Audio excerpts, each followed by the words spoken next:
Good morning, everyone. Today, in our practice of learning to envision what we actually see in the painting of the tonal colors and the spaces, I'm going to do a simple landscape. And you can start your envisionism exercise of a landscape by just doing yellow, which moves from above, and blue, which surrounds from below, and then build up your greens and find out what you actually see in your work. As usual, we're going to start with just color. So get out your lemon yellow and your Prussian blue. Let's start by taking the yellow from either the upper right or the upper left and allow this yellow to move diagonally across the page. And then when you get to a certain point, maybe halfway or so, dip into the water and go around the outside forms so that you can lighten the yellow that it emanates into the lower portion of the picture, very lightly. Then wash off your brush and dip into the blue. And the blue is going to come from the bottom in a sweeping gesture that wants to envelop the yellow. And you just move it upwards towards the yellow. You can be as free as you want. And when you get close to the yellow, then wash off your brush just like you did with the yellow and take your brush and lighten the blue so that where the blue meets the yellow, they breathe together in a very fluid and light manner. And we could just let the blue expand lightly all the way up. So this archetypal color composition of yellow from above and blue below is one way you could set up your landscape. You could just set up any sort of composition that you wanted, such as yellow in the middle and blue surrounding, or vice versa, and you could switch up the colors. I'm using yellow and blue today because it's the easiest to get green, and of course we associate green with landscapes. Now I'm going to come back to the yellow and I look into the yellow and see where it indicates to me to be richer, and I use the pigment just in that area. And then with the blue, I come back down here and allow it to move in a different way than I did last time. So if I was scooping the blue over here, I'm going to consciously make it more of a convex movement now, or bump it out. And in this way, I get something that is new and fresh.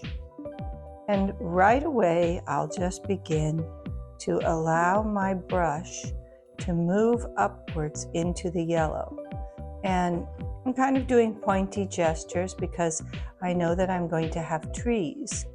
And these pointy gestures can be just spaces to begin with, because I don't know exactly how the trees are going to be. The green is created from mixing your brush right onto the blue with the yellow as its base. Now let's bring a little bit of red in, and I do mean just a small amount of red because it packs a pretty powerful punch. It's already quite strong up there. And I really don't know if this is going to be enhanced sunset or if it will be mountains coming up here.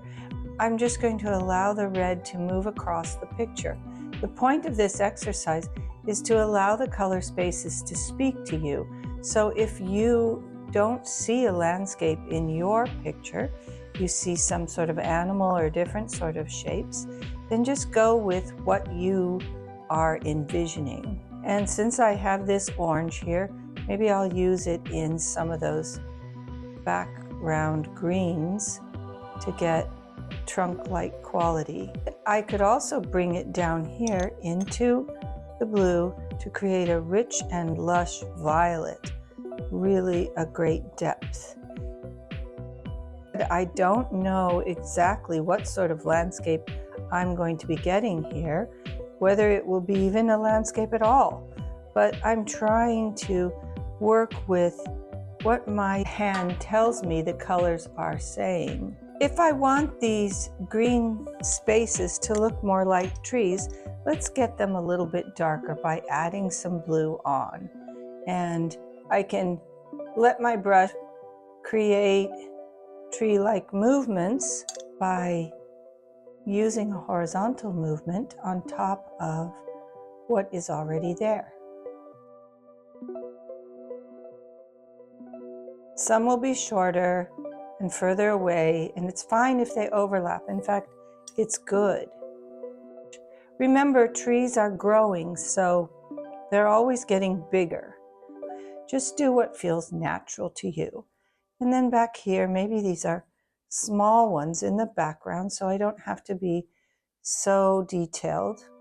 And since I have a green there, let's try to get some more green down here. We'll wash off the brush and then tip into the pigment at the bottom of the jar and bring more of a green on top.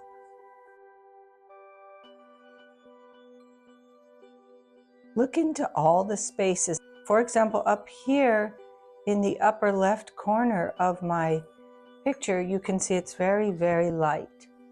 And I think that it would be good to add a little blue into that portion so that it looks like sky. And we'll just paint that in like that. And where it meets the yellow again, I just want it to coax together. What are the core principles that I'm working toward? Starting from the archetype of yellow above and blue below will give you the appearance of green, probably in the center of your composition or somewhat nearby the center. And that is going to help you to get landscape. Once you bring in the reds behind there, that will probably indicate mountain or a ground. And these are some of the elements that you're looking for. And then you just build the picture according to what seems right to you. I feel that these trees could be darker because they're more in the foreground. And so things that are closer to you are naturally going to appear more darkened or shadow-like. So come back with your blue on top of the green and build out sections. Even add in trunks that you don't even see where the greenery is because they're overlapping. Keep working the picture. This is a very deep process that may take you 45 minutes, even an hour and a half. It would be possible for me to let the picture dry and come back after it is dry and add gouache or dry watercolor, more like a veiling technique. I can always pick up the color from one place and use it in my painting in another place. Let your hand be free. Don't expect everything to look exactly as you might in your mind. Maybe it'll be something that is quite different from what you expected. And this is where the envisioning part comes in. You may have started with a landscape and suddenly, to your delight, you see a deer back here in the background, or you decide that there's going to be a brook running through here because you see some light. And you can always use your brush to lift off and create any thing that your mind may associate with. It's a learning to perceive what is actually happening in the picture, not contrived.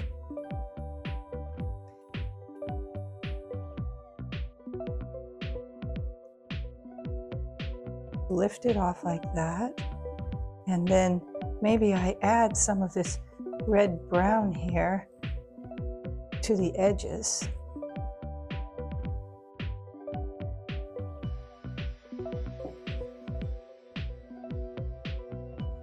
Don't worry if it doesn't turn into a landscape.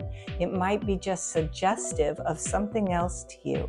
The point is for you to look into the colors and the tonal spaces and build them up in a way that you find suggestive of what you see originally in your work.